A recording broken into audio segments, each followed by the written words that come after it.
It's kind of all hands on deck. It'll be those young guys. We got Jalen in, got him on the reverse. Hoping Malachi, can help us. Obviously, we'll have Marcus now back full time. So it'll just kind of be all hands on deck. We'll use all those guys. We used Heinrich last game a little bit, so we're just going to have to kind of go with the guys that are there and trust and believe that they'll make the plays.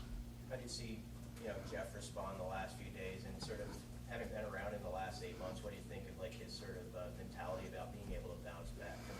Yeah, when I left last night, he was in there watching tape. So he's not the first quarterback that's ever thrown 3 interceptions. He'll the great ones bounce back from it and even better. So I think you find out about people when they go through a little bit of adversity. So obviously he had not been trending that way. Got in the game, made some plays that if he could take back he would, but he can't. So we'll just be there for him as he gets better this week. How much weight do you put on one game with Colorado film for preparation, not just considering it's the first game of the season, but because of the overall they've had? Well, I think they have really good coaches. Okay, so I think you go back and look at their coordinators. Okay, you go back and look at Sean Lewis at Kent State. Sean's, I consider him a friend. He's an excellent coach. He comes out of the Art Briles, Dino Babers tree. So you're going to get the ball run from B gap to B gap. You know that they're going to attack you on the perimeter. You know they're going to take 10 deep ball shots a game. They have the guys that can go down the field and go up, and their ball skills are elite. They've got the quarterback who can make those throws. So it's really a perfect storm, perfect hire, that style of offense with that skill set of guys that they have, plus the altitude and tempo in Boulder, right? So it's really well thought out. On defense, obviously Coach Kelly, comes from the Saban tree. You're watching Florida State film. So you can't look at everything just what they did, last week, because obviously they were facing a unique offense in TCU. It's like two different worlds of what we played against last week compared to what they're doing. So, but we're studying everything, right? Obviously they have a lot of new players that we're watching. But we have new players. They're seeing our guys for the first time too. So, a lot of work's been done in the summer. A lot of work's being done right now. The challenge of that tempo with their skill talent. Obviously, tackling is always important, but how you maybe prepare to tackle those guys in space. Yeah, we've been practicing versus tempo all training camp because it's a good way to practice, right? On defense, it's a good way to prepare. It's a good way to get in shape. The things that we teach, track in the near hip, all the different fundamentals that we believe in, they show up in these games, right? What has a tendency to happen when it goes that fast, guys start to get sloppy. And this, for our guys, they're going to have to make this football. This has to be football. This can't be about tempo. This can't be about altitude. This can't be about playing a ranked opponent or being on the road. It just has to be football. And if we do that, that's what we've done all training camp. We'll have a chance. There's obviously a lot of questions about how would the 3-3-5 stack up to big people. I thought, we handled the run game in the last game pretty well. This is, as you said, a whole unique challenge, right? Maybe more designed for the 3-3-5, So we'll just have to play well, though. It's going to be football. We have to play good football. What were you able to do with the extra 2 days that you don't normally have after a game this weekend to help get them to move on and get ready? And what did you see from the guys' mentality when you were around them? Yeah, I don't think there's any moving on. I mean, there's not at the end of the day, we're going to play each week. There's a great Kobe quote. We're going to come back and do the journey all over again, whether we win or lose. And, we go through the opponent. We go through the last game. So Friday we came in. We got back late.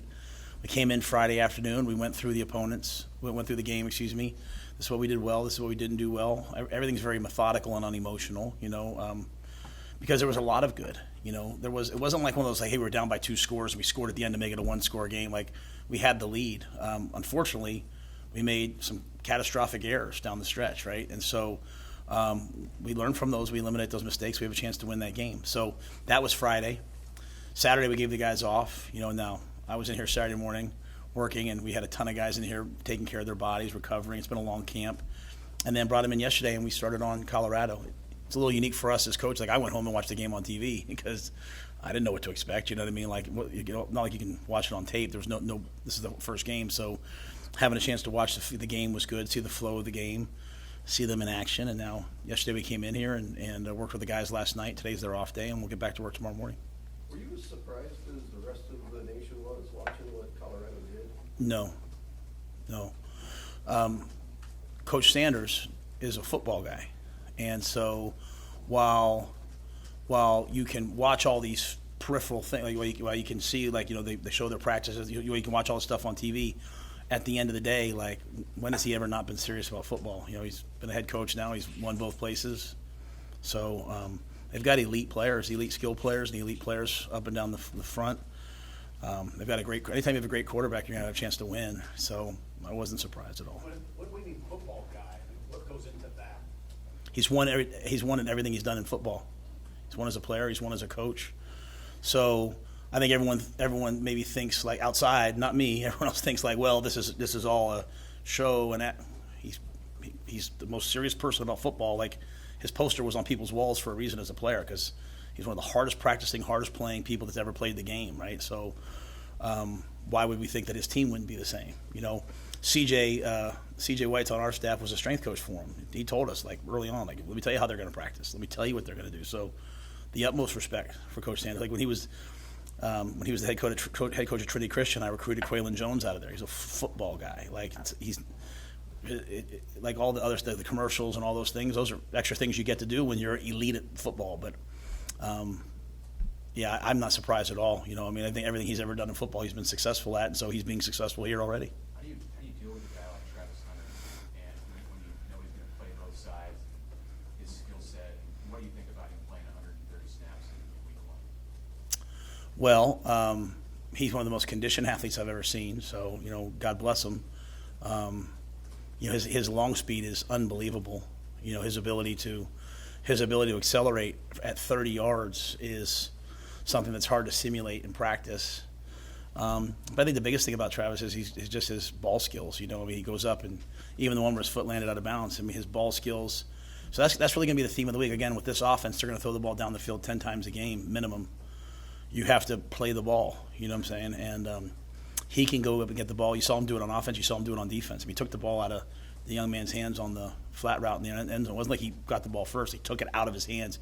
But if you watch them practice all summer on the stuff that they put out, he's got those kind of ball skills. So he's a competitor.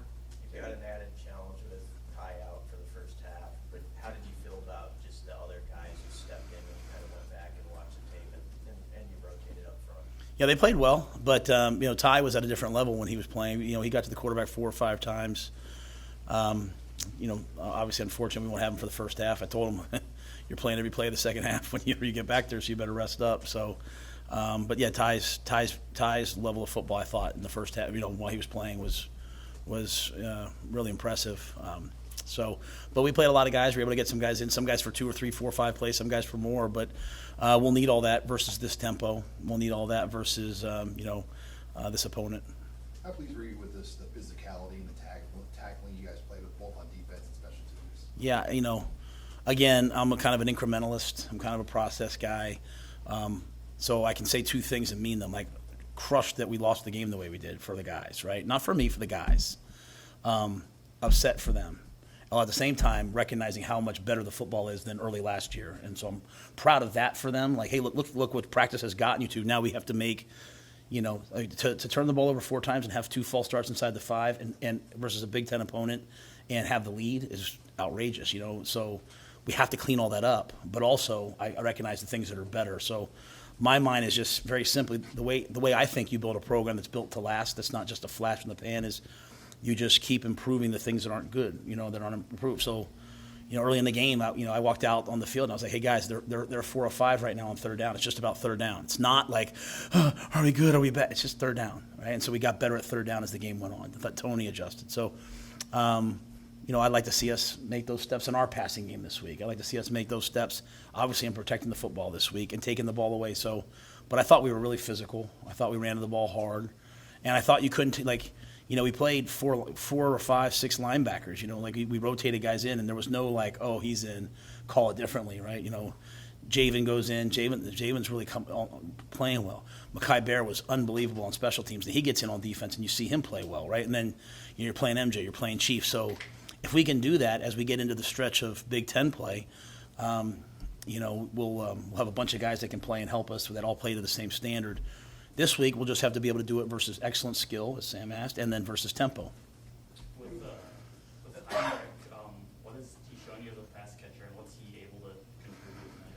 Yeah, Heinrich's like, he's about 230 pounds. He runs 4.5. He's competitive. So we had some more things in for him. I think, one of the, again, I never want to sound like excuses, but, one of the things that kind of, we had 3 drives in the first half. The first one, kind of came in with like, hey, we're going to start this way. The ball starts at the 1 yard line. Just kind of never got that rhythm going until that, really the third drive, you saw us get into a rhythm, right? You saw us, start to kind of get in and out of things. Sat, was kind of calling some tempo plays. Unfortunately, we false started, didn't get the ball in the end zone. But Heinrich can help us in a lot of different ways. So, he's the backup quarterback, but he's also a guy that's going to help us, play some other positions. He can catch it. He knows every position because he is the quarterback. So hopefully he can help us a lot as we move forward. What did you see in Javen? He had previously played nickel. You guys have kind of moved to the inside. What do you like about his game? What did you see in him that gave you so much trust that he could play that many snaps? He's practiced really well, because he didn't do anything in the spring. His father was here, obviously former Husker legend was here the one day and was talking about like, he was kind of laughing like he thinks he's a corner coach, move him inside, and Javen bought into it. We said right before the spring, hey Javen, we're going to play you because he was able to do some things at the end of spring. Javen, we're going to move you in and have you play backer, and he was all for it, which was a great step. So I can tell you every NFL scout that comes here, they all kind of sit there and say, okay, coach, tell me who 33 is because he's big, fast, rangy, explosive.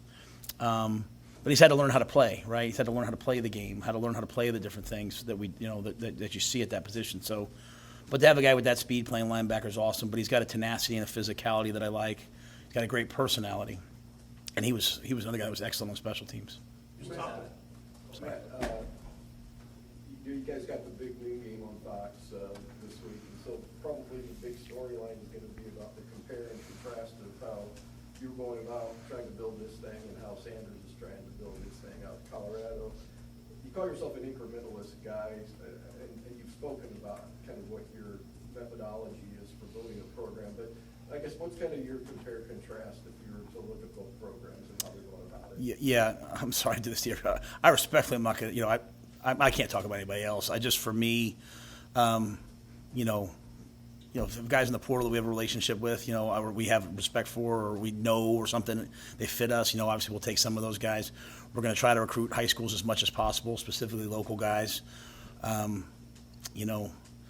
It's always taken me a couple of years to get the program up and running. And usually I feel like when it's done, we got to Temple, we lost the championship game, we won it the next year. They won for a couple of years after that with a new coach. I went to Baylor. We lost the championship game in year 3. COVID here. Year 4, those same kids, won the Big 12, went to the Sugar Bowl. So I only know how to kind of do it one way. The rules are a little different now, but I respect anybody that's just trying to figure out how to win. So there's different ways of doing it. So, however Coach Sanders is doing it, however Luke Fickell's doing it, however everybody's doing it, it's not really for me to say. For me, it's just, hey, this is how we're doing it, and. This recruiting class that we have right now to us is, like as I said last week, is a really big one for us as we move forward. But obviously, they're going to be a ranked team, so what they're doing is working. It was a first week of the new clock timing rules. Do you think that impacted maybe the tempo of the game or the number of total plays you could run? Yeah, kind of. I was starting to say that, and I kind of I forgot to say it, but like that first drive, and then that just only having 3 drives in the first half, you could kind of feel a little bit of that. That won't really be a factor this week because I think they're going to snap the ball at. Within 8-10 seconds of what we do. I used to go at Baylor. I used to go against Cliff Kingsbury and those guys. So have some experience with guys who like to go this fast. It's a great way to play football. So the clock rules last week, you could definitely feel them, right? Just how short the first half was, and it took us a little time, unfortunately, to get in rhythm. What do you, how's Tommy Hill practice? Is he split time between offense and defense? Yeah, like last week, he was on defense, right? Because he was coming off that injury, so he was on defense and had a couple plays on offense. We really knew that shot that we took to him, we knew that he would get open in that formation. We knew he would run by the guy. We just knew it was going to be there, and it was. We just weren't able to quite connect on it. So that was just kind of a one-off thing. Okay. He had another play that we had for him that we were going to have up that we didn't hit. But I think as we move forward, seeing the kind of shape that Tommy's in and the mental. He's a really smart football player, and his mental toughness I really like where he's at. So, last night he's asking me like what he can do on offense. So, it'll remain to be seen as they game plan today. But maybe he'll have some other roles on offense. I also like when you go back and watch him play offense last year. He's one of the best blockers.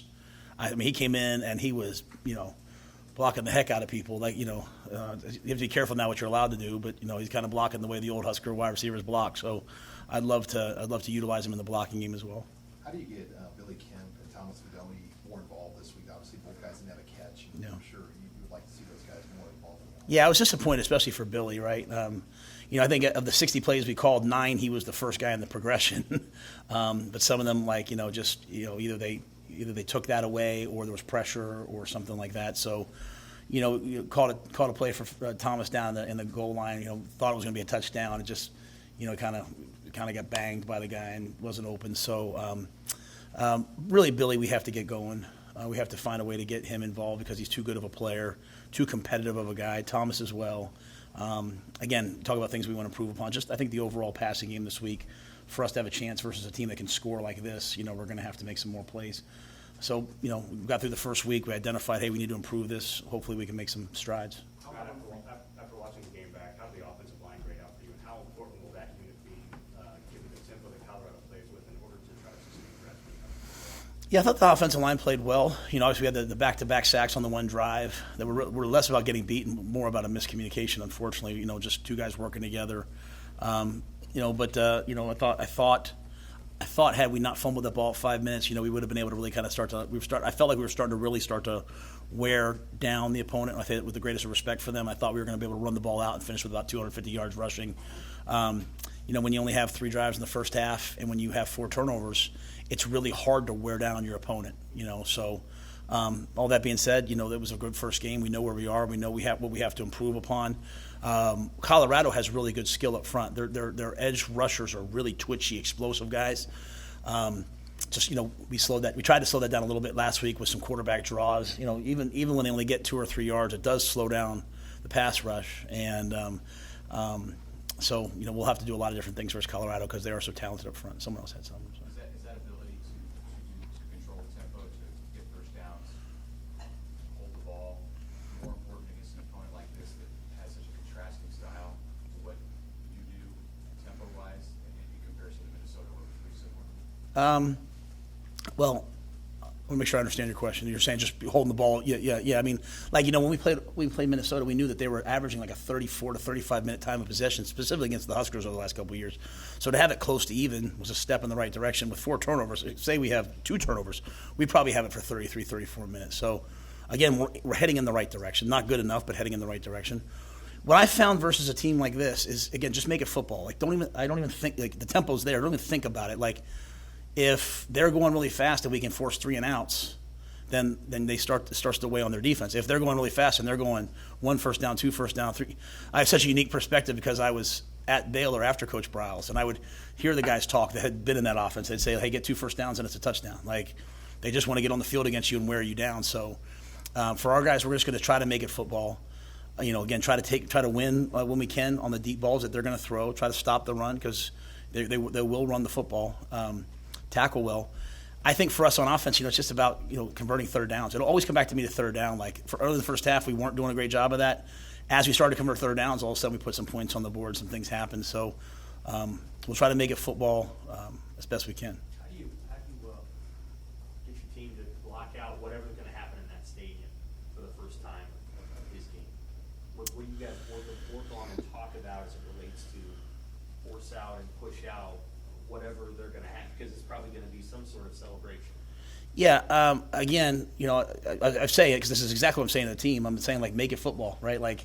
All that's what it is, right? But it's still going to come down to blocking and tackling. And, I think they went down to TCU last week, and while everyone thought it was, going to be all this stuff, they played football. They went out there, they caught the ball, they played good football, and they won the game. So, we're just going to try to make it football.